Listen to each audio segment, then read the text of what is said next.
ज्या गाड्या दिल्ली मुंबई यासारख्या शहरामध्ये 10 वर्षामध्ये एक्सपायर केल्या जातात त्याच गाड्या चायना जापान युरोप या देशामध्ये 30 ते 40 वर्ष चालवल्या जातात का?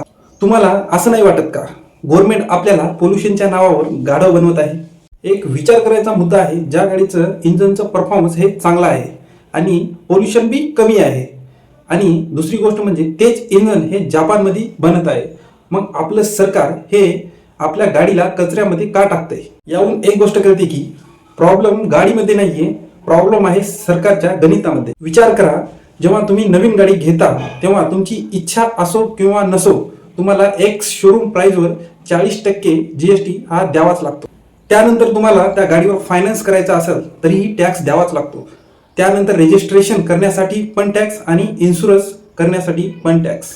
ही विचार करण्याची गोष्ट आहे. ह्या सगळ्या गोष्टी ह्या कंपल्सरी आहेत.